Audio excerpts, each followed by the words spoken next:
Baik, selamat bertemu kembali rekan-rekan sekalian dalam perkuliahan perilaku struktur beton.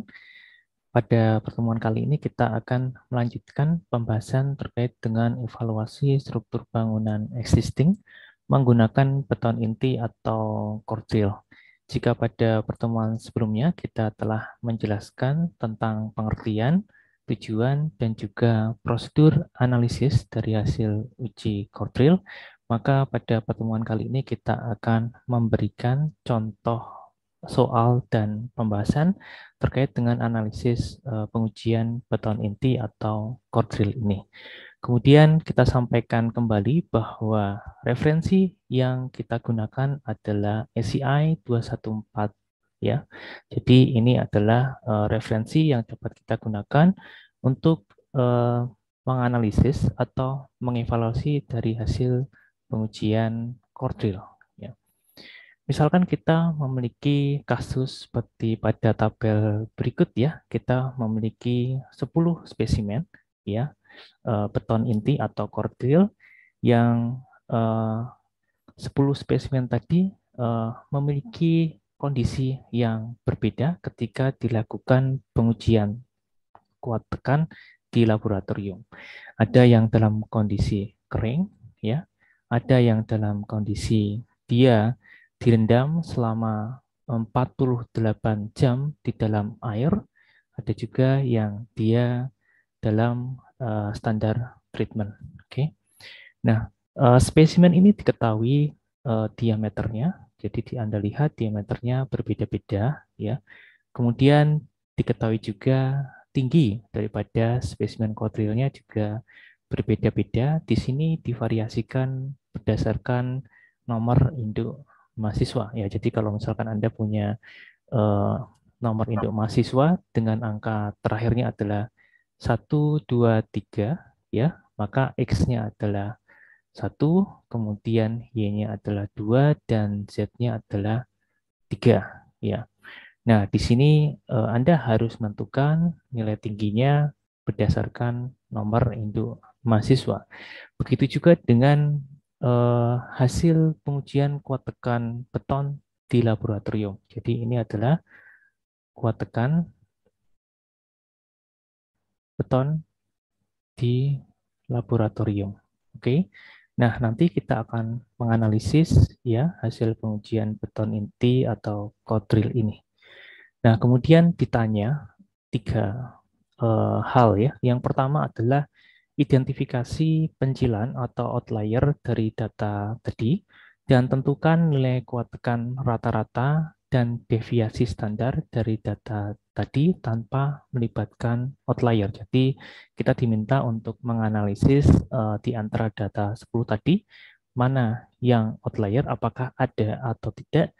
Jika ternyata ada outlier atau pencilan, maka kita diminta untuk membuang outlier atau pencilan tadi ya. Anda bisa gunakan ASTM E178 untuk nilai T kritis yaitu 10% significance level one-sided test ya. Kemudian yang kedua adalah dengan membuang data yang merupakan outlier, ini terkait dengan pertanyaan yang pertama tadi, tentukan faktor koreksi sampel. Ya, di sini ada faktor koreksi daripada rasio tinggi dan diameter daripada spesimen core drill.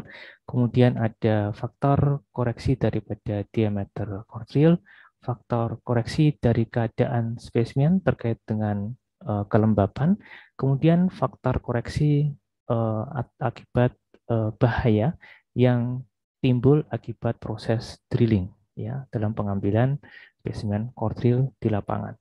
Dan Anda juga diminta kuat tekan beton inti terkoreksi atau FC ya untuk keseluruhan data di atas ya. Nah, kemudian yang terakhir adalah dengan membuang data yang merupakan outlier, masih terkait dengan pertanyaan yang pertama ya.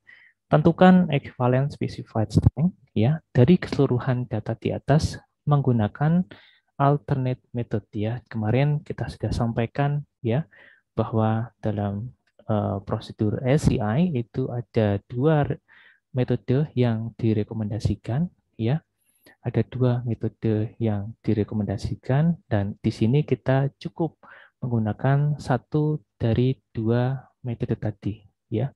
Jadi metode yang pertama adalah ini ya, tolerance factor method. Ya, ini adalah metode yang pertama. Oke. Kita sudah bahas pada pertemuan sebelumnya. Kemudian yang kedua adalah alternate method ya, alternate method. Dan inilah yang kita gunakan dalam soal tadi ya, soal dan pembahasan tadi. Kita menggunakan metode yang kedua ini, yaitu alternate method, untuk menyelesaikan atau menganalisis, mengevaluasi hasil pengujian Cordfield ini. Ya. Oke, nah di sini ada beberapa asumsi yang Anda bisa gunakan. Yang pertama, Anda adalah menggunakan 75% confidence level. Ini adalah untuk bangunan umum ya. Jadi misalkan Anda ingin menganalisis bangunan yang lebih penting, misalkan bangunan pembangkit nuklir, maka tentu saja kita harus mengambil confidence level yang lebih tinggi.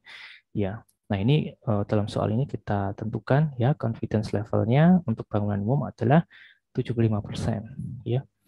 Kemudian diasumsikan bahwa struktur dibangun dari beberapa batch beton dengan cara cor di tempat ya, dengan cara cor di tempat atau cast in situ.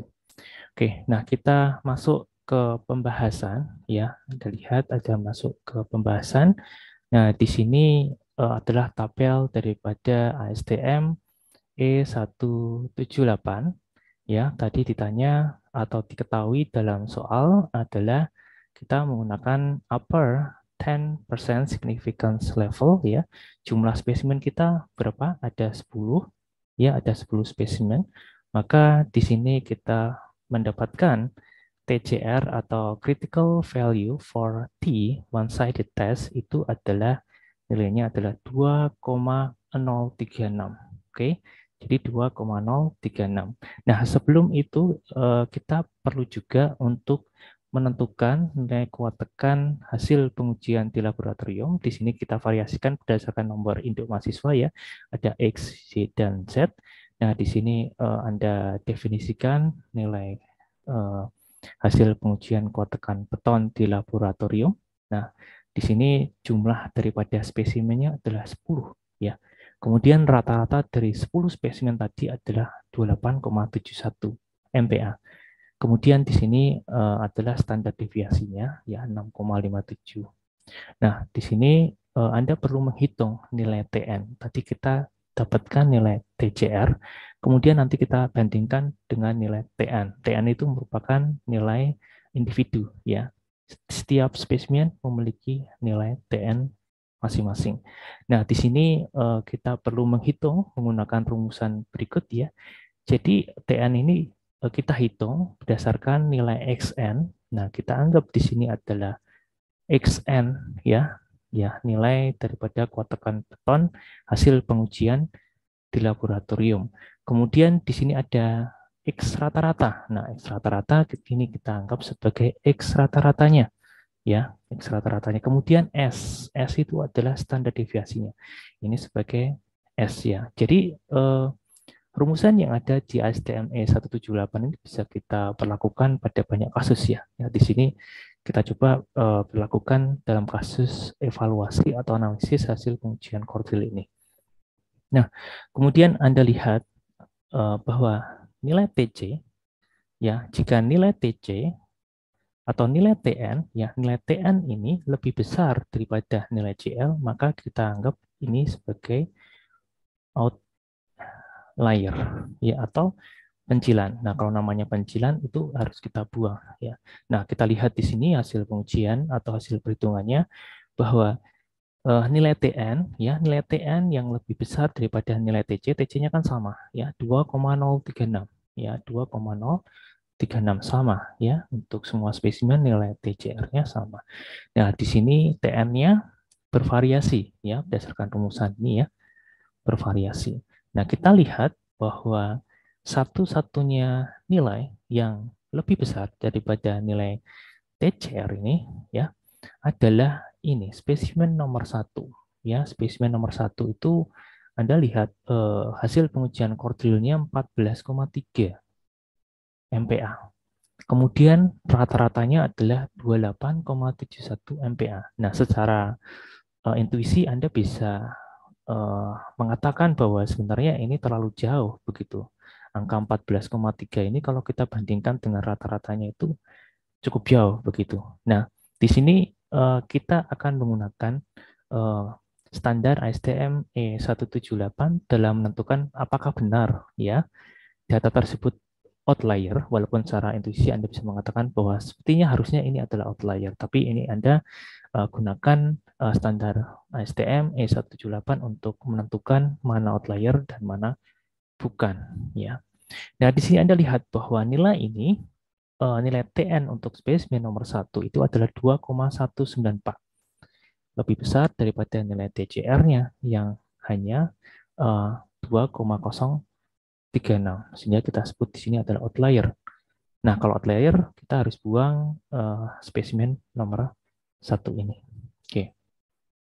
Kemudian berikut merupakan beberapa faktor koreksi yang perlu kita gunakan dalam melakukan evaluasi hasil pengujian core drill.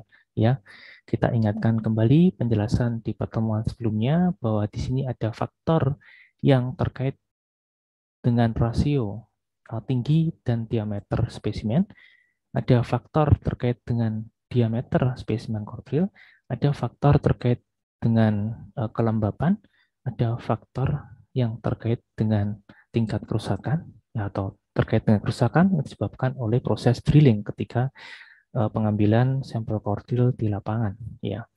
Nah, kemudian ada kondisi ketika pengambilan juga ya, ketika pengujian kuat tekan di laboratorium ya. Di sini apakah dia sebelum diuji tekan itu dalam kondisi standar treatment ya, apakah dalam standar treatment.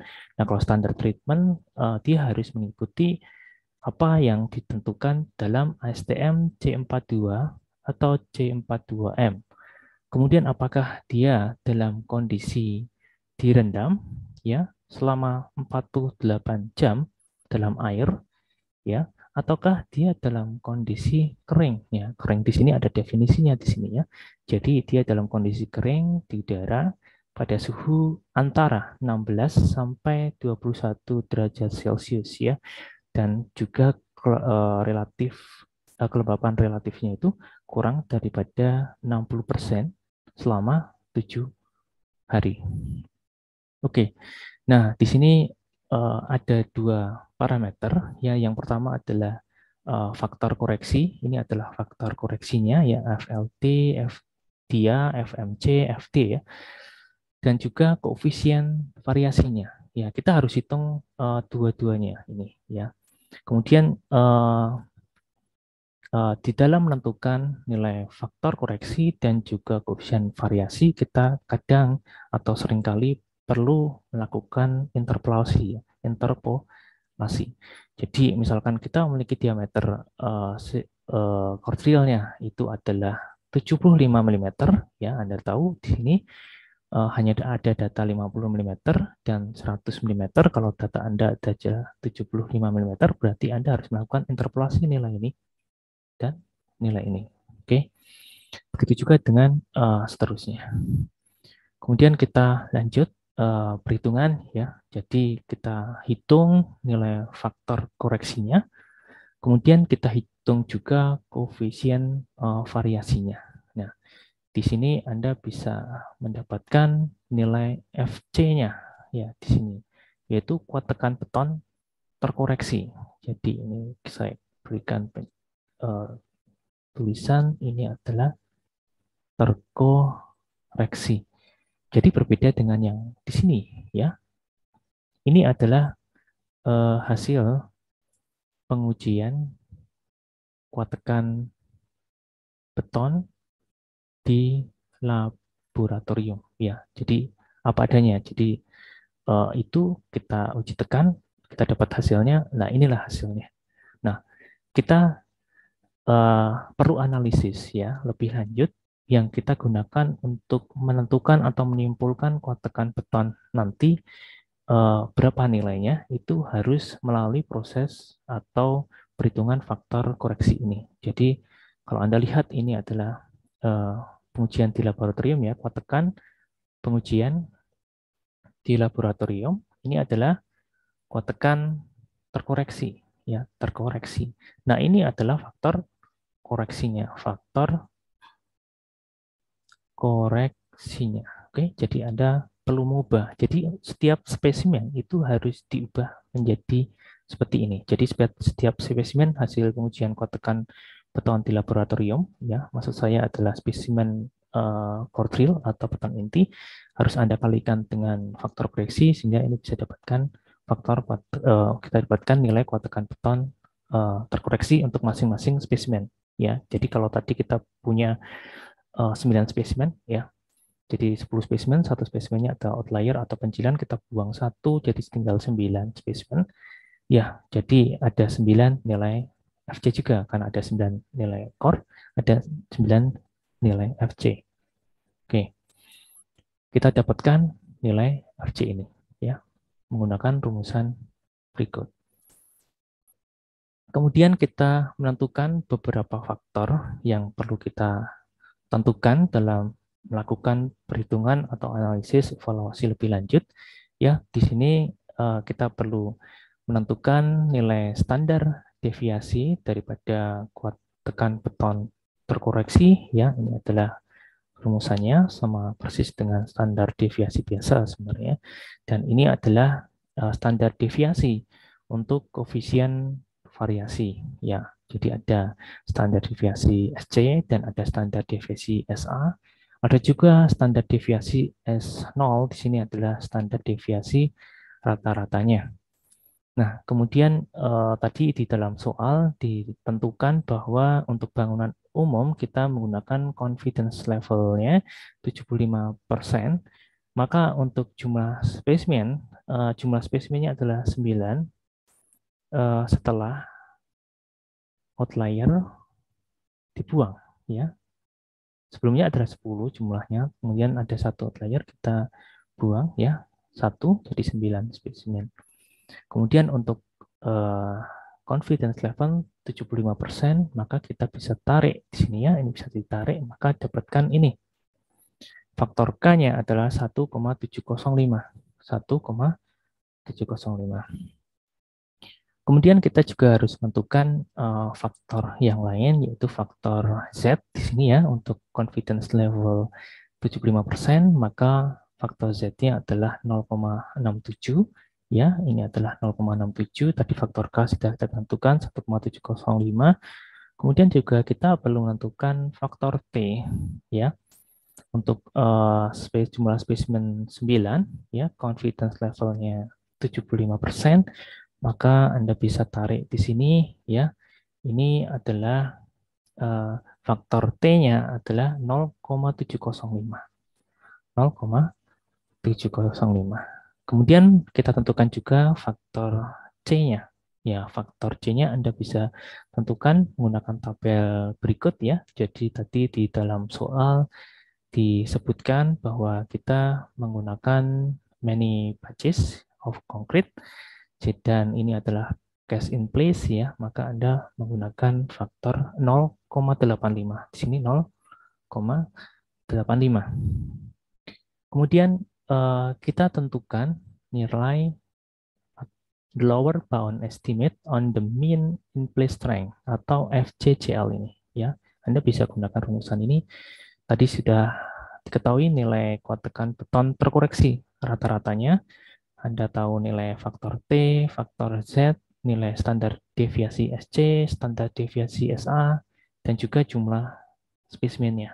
Ya, jumlah spesimennya Anda bisa tentukan nilai FCCL ini, yaitu ini sebesar 31,36. Kemudian yang terakhir Anda perlu lakukan perkalian ya antara FCCL tadi dengan faktor C. Tadi kita sudah sampaikan, faktor C juga kita sudah dapatkan, ya ini adalah faktor C-nya.